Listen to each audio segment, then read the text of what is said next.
इंसानों और उनके पालतू जानवरों के बीच का रिश्ता सहजीवी प्रतीत होता है, क्योंकि मालिक और जानवर दोनों ही बातचीत का आनंद लेते हैं और इससे लाभान्वित होते हैं।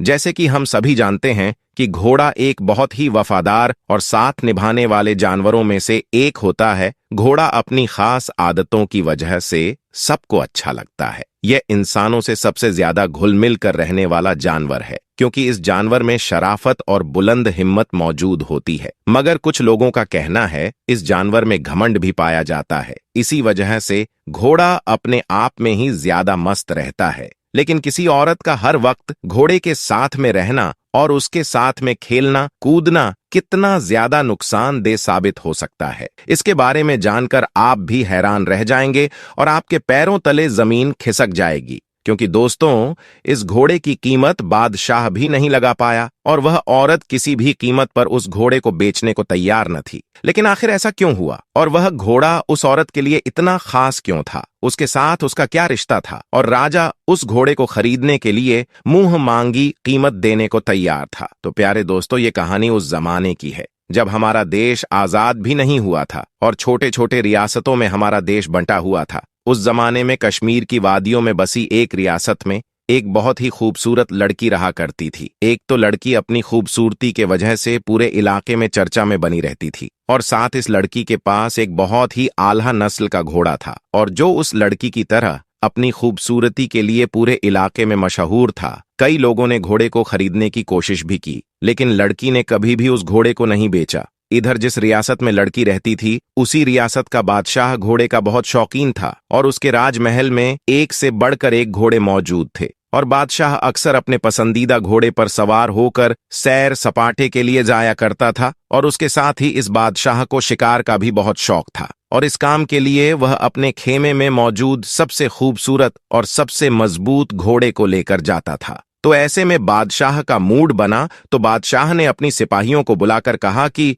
जाओ और अस्तबल में मौजूद घोड़े में से एक मजबूत घोड़े को लेकर आओ। बादशाह ने जब सिपाही से कहा तो सिपाही कहने लगा कि बादशाह सलामत, हमारी रियासत में एक लड़की है जो कि यही कोई 28 साल की है, और बादशाह सलामत, इस लड़की के पास एक बहुत ही खूबसूरत घोड़ा है जिसे लड़की के अलावा किसी ने छुआ तक नहीं है, और न ही लड़की ने घोड़े को बेचा है। जब बादशाह ने घोड़े के बारे में बात सुनी तो बस वह घोड़े को देखने के लिए बेताब हो गया। उसने फौरन सिपाहियों को हुक्म दिया कि जाओ उस लड़की से घोड़ा लेकर आओ। सिपाही उस लड़की के पास गए और कहा कि बादशाह सलामत ने आपका घोड़ा मंगवाया है, लेकिन उस लड़की ने साफ इनकार कर दिया। और जब यह खबर बादशाह के पास पहुंची तो बादशाह को बेहद गुस्सा आया कि हमें मना करने वाला आखिर यह कौन है। लेकिन दोस्तों, यह बादशाह बहुत अच्छा था। उसने अपने गुस्से को काबू किया और अपने सिपाहियों को हुक्म दिया कि उस लड़की को बाइज्जत उसके घोड़े के साथ हमारे दरबार में लेकर आओ। जब सिपाहियों ने उस लड़की से जाकर कहा कि बादशाह ने आपको आपके घोड़े के साथ बुलवाया है, तो ऐसे में लड़की मान गई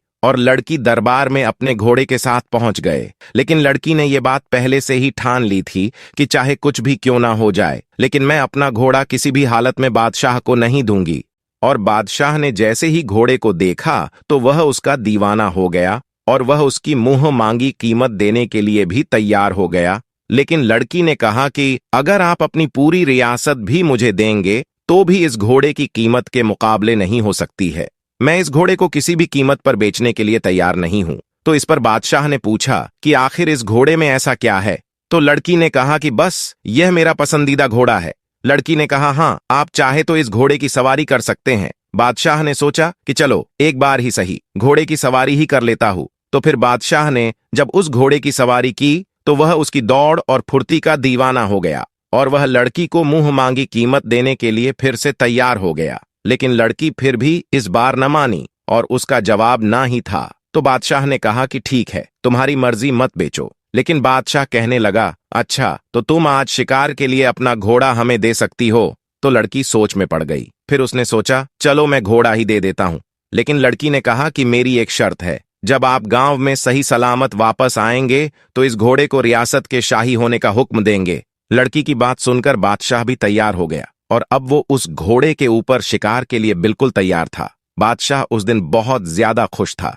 अगले दिन जब बादशाह जाने लगा तो उसके पीछे कुछ सिपाही भी निकले। जब बादशाह शिकार की जगह पर पहुंचा तो उसने घोड़े को रोकने की कोशिश की, लेकिन पूरी कोशिश के बावजूद घोड़ा नहीं रुका और घोड़ा हवा से बातें करता हुआ और अपनी पूरी रफ्तार से आगे बढ़ता जा रहा था बादशाह के पीछे। चल रहे सिपाही घबरा गए और सोच में पड़ गए कि आज से पहले तो बादशाह सलामत इससे आगे कभी नहीं गए थे, तो आखिर अभी इस इलाके में कहां जा रहे हैं। फिर वह बादशाह के पीछे चलती है। फिर थोड़ी देर चलने के बाद घोड़ा एक ऐसी जगह रुका जहां बहुत सारे फल और नदियां और बहुत खूबसूरत नजारा था, जिसे देखकर बादशाह का दिल खुश हो गया। उसे वहां बहुत अच्छा सुकून मिल रहा था। उसे ऐसा लग रहा था कि इससे अच्छी जिंदगी कहीं नहीं हो सकती, क्योंकि दोस्तों वहां का जो माहौल था वह बहुत ज्यादा सुंदर और शांत था, जिसे देखकर मन और दिमाग अपने आप ही शांत हो जाता था। और वहां बादशाह की पसंद के जानवर भी शिकार के लिए मौजूद थे, जिसे देखकर बादशाह और भी ज्यादा खुश हो गए। और बादशाह ने सोचा कि यह घोड़ा तो बहुत ही समझदार है,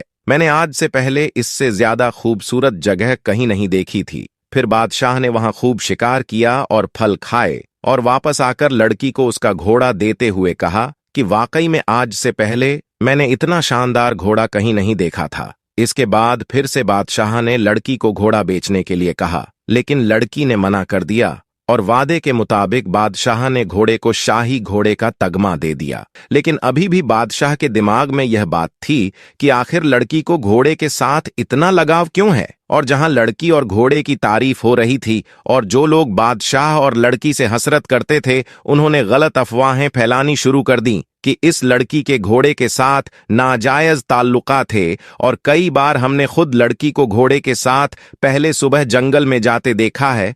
और जब यह बात बादशाह के कानों तक पहुंची तो बादशाह के कुछ जासूसों को लड़की के पीछे लगा दिया गया।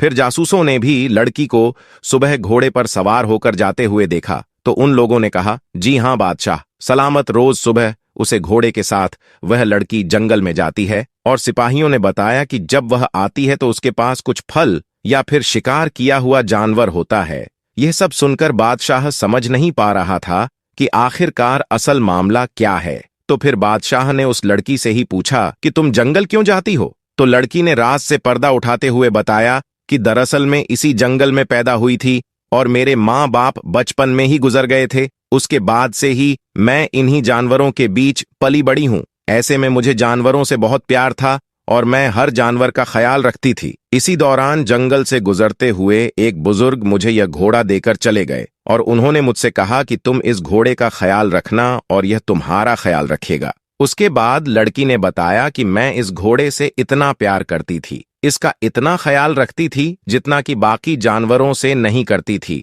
और जैसे जैसे घोड़ा बड़ा होता चला गया तो यह मेरा ख्याल रखने लगा और हमेशा की तरह यह मुझे ऐसी जगह लेकर जाने लगा जहां से मैं कभी गुजरी नहीं थी और वह जगह इससे पहले मैंने कभी नहीं देखी थी। और वहीं से मैं फलों की टोकरी या शिकार किया हुआ जानवर लेकर आती हूँ और उनको बेचकर अपना गुजारा करती हूँ। उसके बाद फिर सब लोगों को समझ में आ गया कि आखिरकार लड़की और घोड़े के बीच में क्या रिश्ता है, और यह जो रिश्ता है यह रिश्ता वफा और मोहब्बत का है।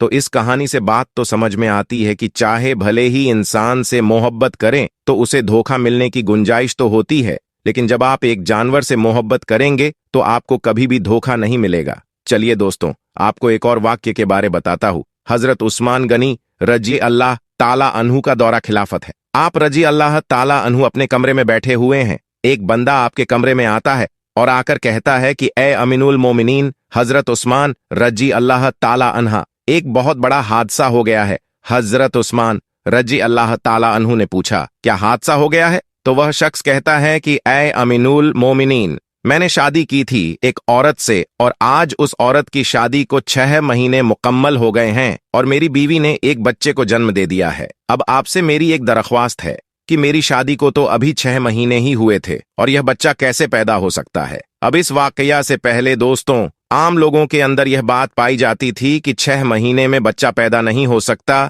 इसलिए वह आदमी भी परेशान हो गया और अपने उस बच्चे को देखा भी नहीं और सीधा अमीनुल मोमिनीन के पास आ गया। हजरत उस्मान रजी अल्लाह ताला अन्हु ने लोगों को जमा किया और मशविरा किया कि यह बच्चा हलाल का है या हराम का। और इससे पहले ऐसा वाक्य कभी भी पेश नहीं आया कि किसी औरत ने 6 महीने के बाद किसी बच्चे को जन्म दिया, और यह पहला वाक्य था।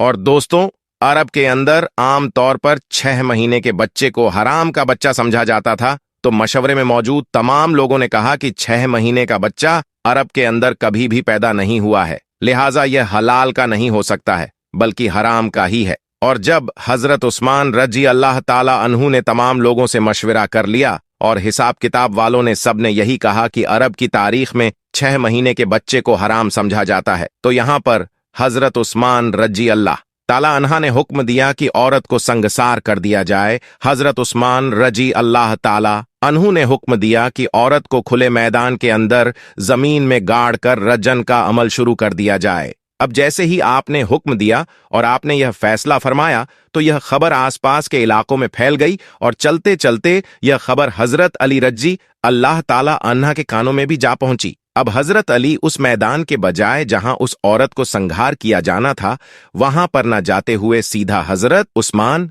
रजी अल्लाह ताला अन्हा के पास जा पहुंचे और सलाम करने के बाद अमीनन मोलिनी से पूछा कि उस्मान, क्या आपने यह हुक्म दिया है कि उस औरत को रजन किया जाए जिसने 6 महीने का बच्चा पैदा किया है? तो हजरत उस्मान रजी अल्लाह ताला अन्हा ने फरमाया है, मैंने यह हुक्म दिया है क्योंकि उसने हराम का बच्चा जन्मा है और 6 महीने में बच्चा पैदा नहीं हो सकता, और मैंने यह फैसला तमाम लोगों के मशवरे से किया है और सभी ने यह मशवरा किया है कि 6 महीने का बच्चा हलाल का नहीं हो सकता। अब हजरत अली रजी अल्लाह ताला अन्हु ने इरशाद फरमाया और कहा कि ए अमीनुल मोमिनीन, आपने गलत फैसला किया है। हजरत उस्मान रजी अल्लाह ताला अन्हु ने फरमाया कि मैंने अपना हिसाब और किताब लगाया है कि 6 महीने का बच्चा हलाल का नहीं हो सकता है। तो यहाँ पर हजरत अली ने फरमाया कि उस्मान 6 महीने का बच्चा तो कुरान से साबित है। अब हजरत उस्मान रजी अल्लाह ताला अन्हु ये सुनकर परेशान हो गए कि कुरान से कैसे साबित है।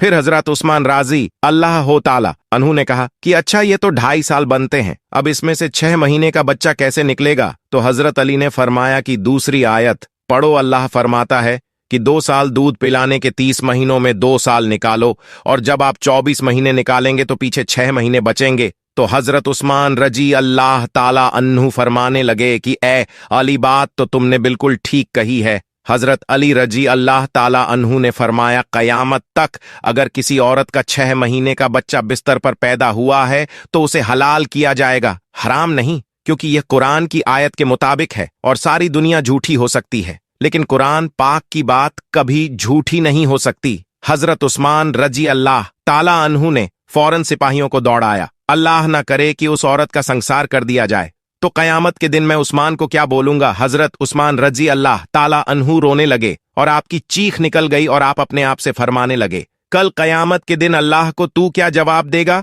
और आपने सिपाहियों से फरमाया कि जल्दी जाइए, उस औरत को बचाइए। हजरत अली रजी अल्लाह ताला अन्हा भी वहां से निकले और वह सिपाही भी निकले। अल्लाह का करम है, ऐसा हुआ कि उस औरत को जमीन में गाड़ दिया गया और उसका सिर्फ चेहरा ही बाहर था, और उसकी बहन उसे आखिरी मुलाकात करने आई हुई है और जारोक्ता रो रही है और उससे बातें कर रही हैं। अब सिपाही भी वहां पर पहुंच गए, हजरत अली भी वहां पहुंच गए। उस वक्त वहां पहुंचते ही हजरत उस्मान रजी अल्लाह ताला अन्हु ने उस रंजन को रोकने का हुक्म दे दिया। उस वक्त उस जमीन में घड़ी हुई औरत ने अपनी बहन से एक बात कही है कि ए मेरी बहन, मत रो और ना यह गम कर, और कहने लगी कि उस्मान रजी अल्लाह ताला अन्हु के हुक्म से मुझे रजन तो किया जा रहा है, लेकिन मैं अल्लाह की कसम खाकर कहती हूं कि जिन्ना तो बहुत दूर की बात है, खुदा की कसम मुझे किसी गैर महरूम ने छुआ तक नहीं है। और उस औरत को उसी वक्त जमीन से बाहर निकाला गया और हजरत उस्मान रजी अल्लाह ताला अन्हु ने उस औरत को अपने पास बुलाया और उसके बेटे को पेश किया गया। रिवायत के अंदर ही यह अल्फाज मौजूद है कि जिस तरह परिंदों में 2 अंडे मिला दिए जाएं तो पता ही नहीं चलता कि कौन सा अंडा किसका है, दोनों में क्या फर्क है, इसी तरह उस बच्चे की शक्ल और सूरत बिल्कुल उसके वालिद के ऊपर थी और वालिद ने उसको अभी तक नहीं देखा था। वालिद ने जब देखा और कहा कि अल्लाह की कसम ये तो मेरा ही बेटा है, तो मेरे प्यारे अजीज दोस्तों, यहां पर एक बात तो मालूम हो गई कि जो 6 महीने में बच्चा पैदा होता है उसे हलाल का समझा जाएगा, क्योंकि कुरान पाक में यह फैसला मौजूद है। तो उम्मीद करते हैं अगर आपको आज की हमारी वीडियो पसंद आई हो तो इस वीडियो को लाइक जरूर करें और चैनल को सब्सक्राइब करके और साथ लगे बेल आइकॉन को प्रेस कर दे ताकि हम हमारे चैनल पर जो भी वीडियोस अपलोड करते हैं उसकी नोटिफिकेशन आपको मिलती रहे। धन्यवाद।